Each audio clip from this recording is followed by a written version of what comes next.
curious kasi ako. Kasi itong Raider, para siyang ano tol, yung parang hindi naluluma, parang Honda Civic, parang lahat meron tapos ina-upgrade. Kaya na-curious ako kung ano bang meron sa Raider, kung bakit lagi siyang parang in. Eh syempre, wala na tayong ibang pwedeng tanungin about dyan, kundi yung Raider user mismo. Yung sawang-sawa na sa Raider. Sawang-sawa na sa Raider. Kasi ako si Kapwa. Syempre, ang pinakang-unique lang naman ng Raider, simula pa naman din nung una, syempre nandyan na yung power, sinasabi natin power, na yung ibabaw talaga sa power si Raider. Kung itatapat mo sa mga 150cc, no hate po ha, mga tropa, no hate. Kahit anong brand, kahit anong motor man yan. Kung itatapat mo sa kapwa niya 150cc, pag sinabi, performance ang pinag-uusapan, Raider talaga. And syempre, sa mga looks, number 1 din yan sa mga tie, sa mga show, ayan, nangunguna talaga Raider 150. Ayan, tanong natin sa mga tropa natin. Di ba Raider 150? Ayan, Boss Nab! Ayan o. Raider promote pa niyo ito. Raider 150 talaga. Hindi, tol.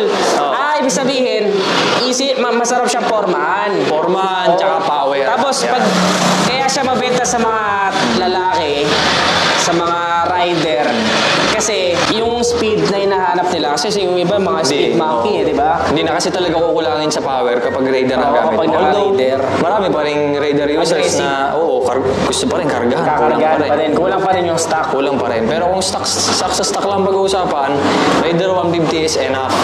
Enough na tsaka talaga. parang pansin ko sa kanya, yung motor, napakanipis. Kaya parang sa aerodynamics. Hindi, ibig sabihin, parang talagang butas yung hangin o basag yung hangin. Manipis din kasi siya. Tsaka magaan. Kung ikukumpara mo din sa ibang motor na 150cc or something, kahit backbone something, ganun. Magaan talaga rin. Magaan. Kaya yung power niya, tapos yung weight ratio. Power to weight ratio talaga. Sobrang powerful, no? Lalong bumubulusok talaga. Kaya kita mo, may bangas. Ito bang Raider mo, tol? Ano ba to? Version ba tawag doon? O ano? Anong modelo? Ang model niyan ay New Breed, 2009 model. Ngayon, 2009 model, kahit pa paano naman, nabihisan na. Nung nakuha mo ba to, tol, brand new to? Ikaw first owner? Brand new. First owner niyan, tatay ko. Tatay mo. Kasi ikaw na patuloy. Tas hindi na binigay sa akin, kinuha ko na lang, Timano. Dinano mo na. Anong mo dito? Parang binago mo dito? Wala lang. Ang setup lang niyan ngayon, sa fairings, naka-carbon tayo na konti, pero sa makina, walang binago dyan. Maliban sa carburetor, tsaka CDI. Naka 30mm tayo na carb, tapos racing CDI. Sabi ko nga sa inyo, yung ibang Raider 150 users, gusto nila ng more power, kahit powerful na yung makina. Ako, since nandun na tayo sa racing, dati, nagkarga tayo ng carburetor lang. Basic upgrade lang, pero hindi mo compromise yung performance na motor mo. Yun, gano'n. Pagka gano'n, nagkarga ka na, iiyak ka ba sa gasolina niyan? Sigurado.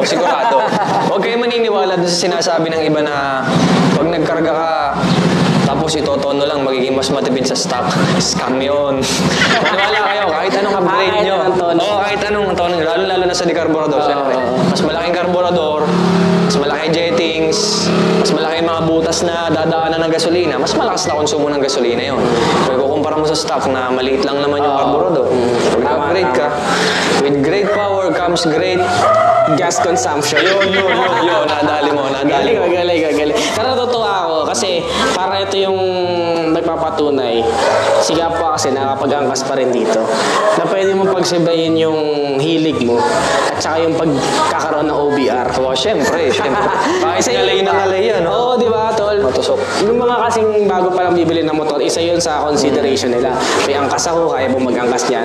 Kaya nga ito, kung makikita niyo, parang pinalitan na niya yung kanyang upuan. Pakita mo to. Yan. May salong bayag. Yan. Para hindi siya dumaretso pag ano. Meron siyang mga konting carbon lang. Ano yung original na kulay nito? Original niyan, gray talaga. Black gray. Kaya hindi na ito mabaguhin sa papel ko. Hindi na. Kasi yan talaga pinakulay. Kasi ito, stock lang din, tambucho mas stock. Luga nga Ito, stock canister yan para iwas tayo sa huli sa LTO. Siyempre yan. Kahit may mga huli, hindi tayo mahuli. Kasi yung ibang ginagawa nila, kinakalkal nila. Pag sinabing kalkal, ganun pa rin yung tsura, pero minodify nila yung nasa loob. Alam na rin ng mga nanguhuli yun. Mag-ingat kayo. Stock lang. Tama. Tapos pa hanggang dito, carbon lang din, no? Carbon. Simple lang talaga. Pero feeling ko yun din kasi talaga yung sikreto tala. Hindi mo masyado talagang gagalawin para tumagal yung buhay. Sabi nga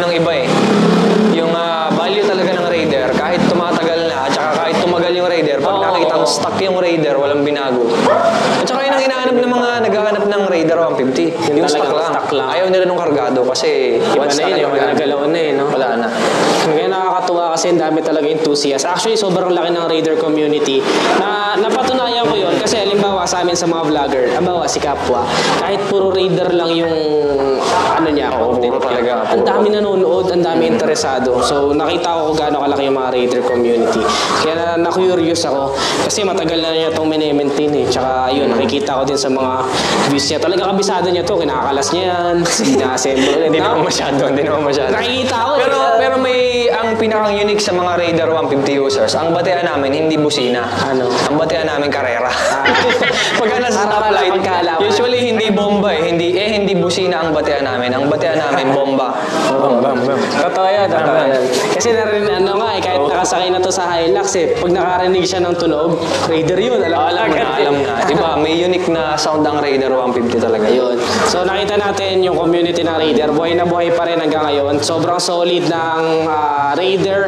Ito, 2009 model pa, pero kita mo naman namamayagpag pa rin.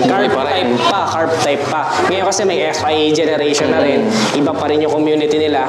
Kaya nakakatuwa kasi parang binubuhay pa rin ni Kapwa yung mga community ng naka-carb type. Kahit yung mga previous generation na. Hindi Pang ilang mamamatay generation ba talaga to?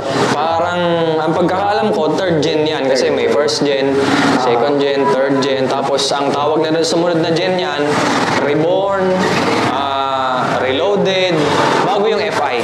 Ngayon, kung kukumpara mo sa FI, syempre, masasabi natin, far superior ang FI talaga. Di ba? Fuel efficiency, power, mas malakas ang FI kung compared sa stock. Pero debatable pa rin yan. Marami pa rin yung sasabi. Mas malakas pa rin ang carb. Mas malakas.